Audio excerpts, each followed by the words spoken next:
ಇಂದೇ ಡೌನ್ಲೋಡ್ ಮಾಡಿ ಮತ್ತು ನಿಮ್ಮ ನೆಚ್ಚಿನ ಶೋಗಳನ್ನು ಆನಂದಿಸಿ. ನೀವು ಸಿಟಿನಲ್ಲಿರೋ ಒಬ್ಬ ಬೆಸ್ಟ್ ಲಾಯರ್ ಅಂತ ನನಗೆ ಗೊತ್ತು. ಅದಕ್ಕೆ ನಾನು ನಿಮ್ಮನ್ನೇ ಕಾಂಟ್ಯಾಕ್ಟ್ ಮಾಡಿರೋದು. ನೀವು ಅದೇನು ಮಾಡ್ತಿರೋ ನನಗೆ ಗೊತ್ತಿಲ್ಲ. ಯಾವುದೇ ಕಾರಣಕ್ಕೂ ಪೊಲೀಸ್ ಕಸ್ಟಡಿಯಿಂದ ದುರ್ಗಾ ಆಚೆ ಬರಬಾರ್ದು ಅಷ್ಟೇ. ಆಯ್ತು ಮೇಡಮ್, ನೀವು ಹೇಳಿದ್ದು ನನಗೆ ಚೆನ್ನಾಗಿ ನೆನಪಿದೆ. ಇವತ್ತು ಕೋರ್ಟ್ ಕ್ಲೋಸ್ ಆಗಿತ್ತು ಅಂತ ಸುಳ್ಳು ಹೇಳಿದೆ. ನಾಳೆ ಇನ್ನೊಂದು ನೆಪ ಹೇಳ್ತೀನಿ. ಒನ್ ಮೋರ್ ಥಿಂಗ್, ನೋಡೋರ್ ಕಣ್ಗೆ ನೀವು ದುರ್ಗನ್ ಪರ ಲಾಯರ್ ಅಷ್ಟೇ. ಆದರೆ ದುರ್ಗಾ ಪೊಲೀಸ್ ಕಸ್ಟಡಿಯಿಂದ ಆಚೆ ಬರ್ದೇ ಇರೋಕ್ಕೆ ಏನೇನು ಮಾಡಬೇಕೋ ಅದೆಲ್ಲವನ್ನು ನೀವು ಮಾಡಲೇಬೇಕು. ಆಗ್ಲಿ ಮೇಡಮ್. ಒಂದ್ ವೇಳೆ ನಾನು ಸರಿಯಾದ ನೆಪ ಹೇಳಕ್ಕಾಗ್ಲಿಲ್ಲ ಅಂದ್ರೆ ನಾನು ಕೇಸ್ ಸೋತೋಗ್ತೀನಿ. ಹಾಗೂ ದುರ್ಗಾ ಹೊರಗಡೆಗೆ ಬರೋದಿಲ್ಲ. Very good, careful. ಸರಿ ಮೇಡಮ್. ದುರ್ಗಾ ನನ್ನ ದಾರಿಗೆ ಒಂದು ದೊಡ್ಡ ತೊಡಕು ಅಂತ ನಾನು ಅಂದ್ಕೊಂಡಿದ್ದೆ. ಈ ದಾರಿಯಿಂದ ಆಚೆ ಕಳಿಸೋದು ಹೇಗೆ ಅಂತ ಯೋಚಿಸ್ತಾ ಇದ್ದೆ. ಆದ್ರೆ ಈಗ ನೀನೇ ತೋಡಿದ ಗುಂಡಿಗೆ ನೀನೇ ಬಿದ್ದು ನೀನೇ ನನ್ನ ದಾರಿಯಿಂದ ಆಚೆ ಹೋಗ್ತಾ ಇದೆಯಾ.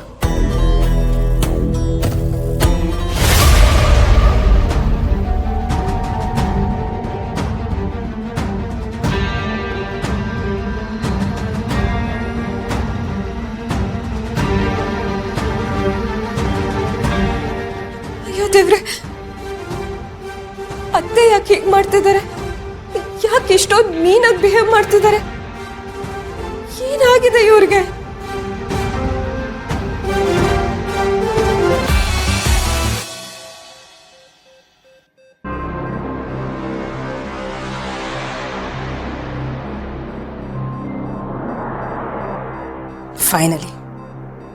ಫೈನಲಿ ಒಂದಾದ್ರೂ ಒಳ್ಳೆ ಕೆಲಸ ಮಾಡ್ತಿಲ್ಲ ಮಾಯಾ.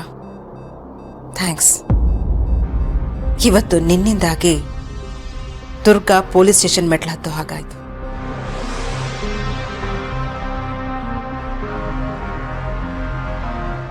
ಅಲ್ವಾ? ಎಸ್. ಅಕಸ್ಮಾತ್ ಮಾಯಾ ಏನಾದ್ರೂ ಸತ್ ಹೋದ್ರೆ ಆಗ ದುರ್ಗಾ ಪರ್ಮನೆಂಟ್ ಆಗಿ ಜೈಲ್ನಲ್ಲೇ ಇರ್ಬೇಕಾಗತ್ತೆ ಅಲ್ವಾ? ಎಸ್.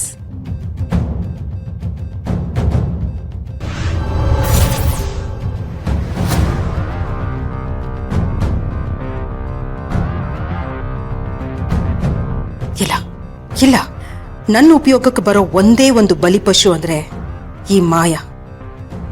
ಅಕಸ್ಮಾತ್ ಇವಳು ಪ್ರಜ್ಞೆ ಬಂದು ಭವಿಷ್ಯದಲ್ಲಿ ಇವಳು ನನಗೆ ಬೇಕಾದ್ರೆ, ಎಸ್, ಪಾಪ ಇವಾಗ ಯಾಕೆ ಇವಳನ್ನ ಸುಮ್ಮನೆ ಸಾಯಿಸೋದು? ಮುಂದೆ ನಾನು ಹಿತನ್ ಬಲಿ ತಗೊಂಡಾಗ ಆ ಆರೋಪನ ಬೇರೆ ಯಾರ ಮೇಲಾದ್ರೂ ಹಾಕ್ಲೇಬೇಕಲ್ವಾ? ಆಗ ಈ ಮಾಯಾ ಖಂಡಿತವಾಗ್ಲೂ ನನ್ನ ಉಪಯೋಗಕ್ಕೆ ಬರ್ತಾಳೆ. ಎಸ್, ಈಗಲೇ ಇವಳನ್ನ ನಾನು ಕೊಂದುಬಿಟ್ರೆ ಯೂಸ್ಲೆಸ್ ಆಗಿ ಸಾಯ್ತಾಳೆ ಪಾಪ.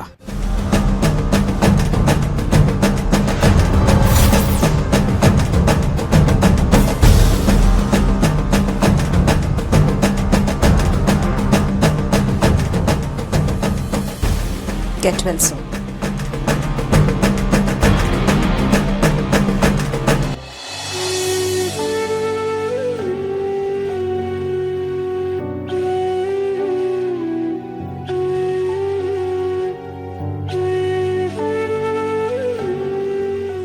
Shanvi, calm down, Shanvi.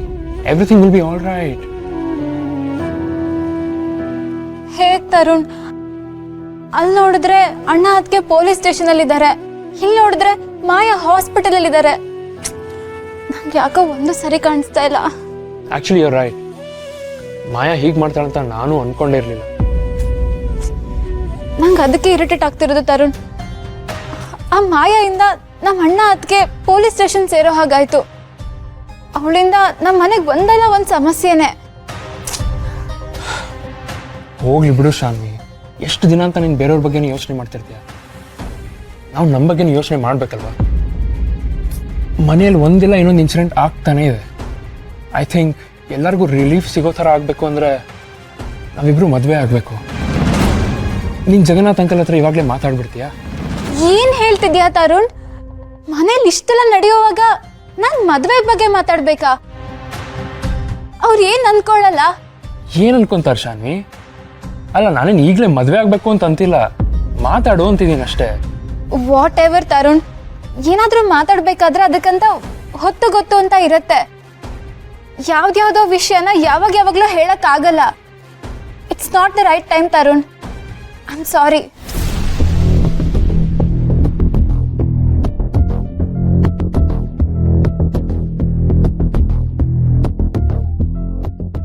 Tarun, Shanvi ಯಾಕೆ ಹಾಗೋದ್ಲು? ಏನು ಹೇಳಿ ಮಾಮ್, ನಾನು ಪ್ರತಿ ಸಲ ಪ್ಲ್ಯಾನ್ ಮಾಡಿದಾಗೆಲ್ಲ ನನಗೆ ಬ್ಯಾಕ್ ಫೈರ್ ಆಗ್ತಿದೆ.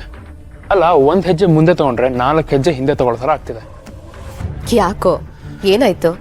ಅಲ್ಲಮ್ಮ, ಶಾನ್ವಿ ಹತ್ರ ನಮ್ಮ ಮದುವೆ ವಿಷಯ ಮನೇಲಿ ಮಾತಾಡು ಅಂದರೆ ಅಣ್ಣ ಅದಕ್ಕೆ ಇಬ್ಬರು ಸ್ಟೇಷನಲ್ಲಿದ್ದಾರೆ, ಮಾತಾಡೋಕ್ಕಾಗಲ್ಲ ಅಂತಿದ್ದಾಳೆ. ಹೌದು ತರುಣ್, ನನಗೂ ಹಾಗೆ ಅನಿಸ್ತಾ ಇದೆ. ಅಲ್ಲ, ಈ ಶರತ್ಗೇನು ಬುದ್ಧಿ ಬೇಡ್ವಾ? ಹೋಗಿ ಆ ಸ್ಟೇಷನಲ್ಲಿ ಕೂತಿದಾನಲ್ಲ, ಅದು ಆ ದುರ್ಗನ್ಗೋಸ್ಕರ. ಯಾಕೆ ಹೀಗೆ ಮಾಡ್ತಾನಪ್ಪ? ಮಾಮ್, ನನ್ನ ಪ್ರಾಬ್ಲಮ್ ಹೇಳ್ಕೊತಾ ಇದ್ರೆ ನೀವು ನಿಮ್ಮದೇ ಒಂದು ಶುರು ಮಾಡ್ತೀರಾ. ಏನೇನೋ.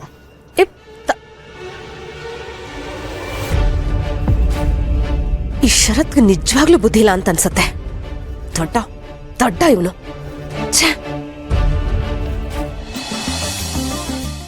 ಓ ಹೌದಾ, ಸರಿ ಸರಿ, ನಾನು ಆಮೇಲೆ ಫೋನ್ ಮಾಡಿ. Okay, thank you. ಏನಾಯ್ತು? ಏನಿಲ್ಲ ಮಾಳವಿಕಾ, ಶರತ್ತು ಜೈಲಿಂದ ಆಚೆಗೆ ಬರೋದಕ್ಕೆ ಒಪ್ತಾನೆ ಇಲ್ವಂತೆ.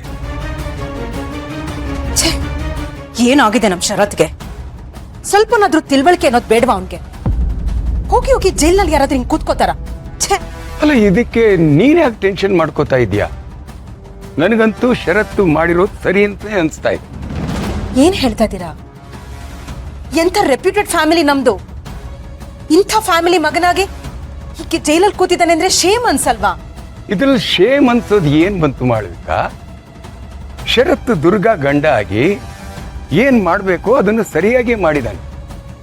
ಅಲ್ಲ, ಹೆಂಡತಿ ಒಬ್ಬಂಟಿಯಾಗಿ ಜೈಲಲ್ಲಿದ್ದಾಳೆ, ಅವಳನ್ನು ಒಂಟಿಯಾಗಿ ಬಿಡಬಾರ್ದು ಅಂತ ಜೊತೆಗೆ ಹೋಗಿ ಕೂತಿದ್ದಾನೆ. ಅವನು ಸರಿಯಾಗಿ ಮಾಡಿದಾನೆ. ಇದ್ರಲ್ಲಿ ಶೇಮ್ ಅನ್ಸೋದೇನ್ ಬಂತು?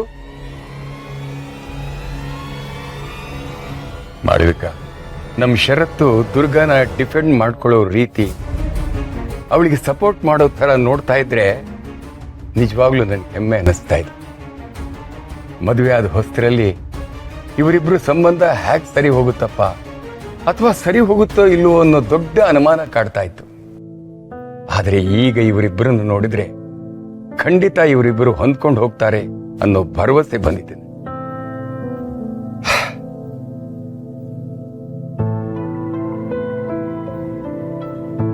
ಸರಿ, ಸ್ವಲ್ಪ ಕೆಲಸ ಇದೆ, ನಾ ಹೋಗಿ ಬರ್ತೀನಿ.